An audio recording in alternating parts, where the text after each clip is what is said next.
Hello, members and friends of the Church of St. Martin in the Fields. Jarrett Kerbel, your rector, addressing you in my video note. I am celebrating our first week of worship in a tent. It was a lot of fun. The spirit was great. The tent was comfortable. The music was very fine, led by Aaron Graves, a wonderful pianist who we know in this parish through Rick Josiason's concerts here at the church. And Aaron is a genius and his playing was beautiful. So I really want to encourage you to sign up to worship in the tent this summer. It's great for families too, very comfortable, very engaging, not a very long service, in a beautiful setting. So please, I hope to see you on Sundays in the tent at St. Martin's. As I prepared for our tent worship, I was reminded of God's history with tents.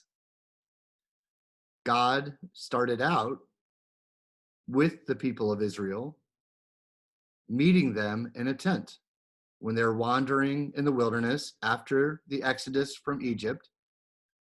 The instructions God gave them was to build a tent for the Ark of the Covenant.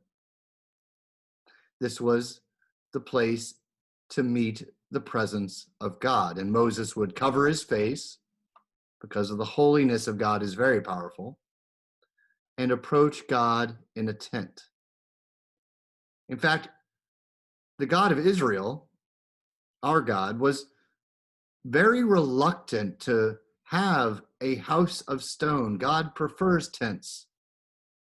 In 2 Samuel chapter 7, after David has become king of Israel, there's a really interesting moment when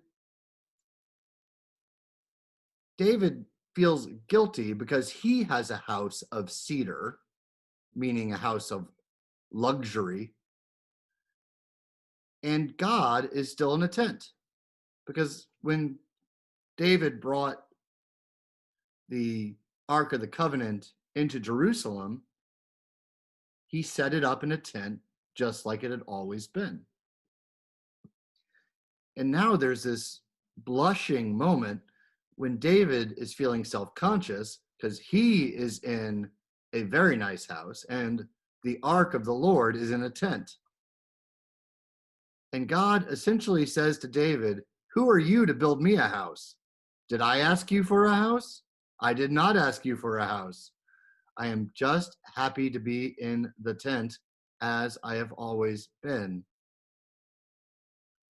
It's only King Solomon who gets away with building a temple. And even then it's a compromise, and God is not terribly happy about it because God is worried that God's special people will start acting like the nations around them. We'll start having armies. We'll start having luxurious houses and a hierarchy that oppresses the people. And that the temple and the palace will be used as symbols of power and not places for abiding God's will. So our God prefers a tent. Our God is free. Our God is holy. Our God is on the move. And our God is the God of all the world, and not just stone sanctuaries, not just particular platforms and buildings. Our God is on the move and Lord of all the world. So worshiping in a tent for me is a wonderful reminder of who our God has always been and where our God takes us, which is out into the world to worship God wherever we find ourselves. In fact, I'm rejoicing that we've had so many of our normal worship props stripped away. Now is a time to let go of so many things we depend on so we can meet God afresh. We can meet God in new ways and new places and learn that God will be with us out there in the parking lot under a tent, and that God will be with us at home. in the worship we create with our families. I'm very grateful for a Jewish neighbor who said to me, "Well, Jarrett, you're just experiencing what Jews experienced a long time ago. We lost our temple and we had to learn how to observe the holiness of God in our homes.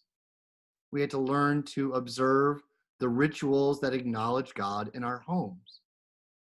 And one of my greatest hopes of this time is that we, each of us, establish home rituals of prayer and observance so our whole families can be strengthened by prayer and God's presence, and know that God is so accessible wherever we may be, and not someone we only give time to on Sundays in a stone building.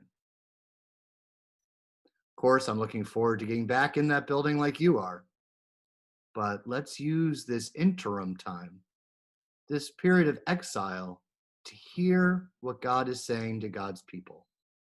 Thank you for listening. Have a great day.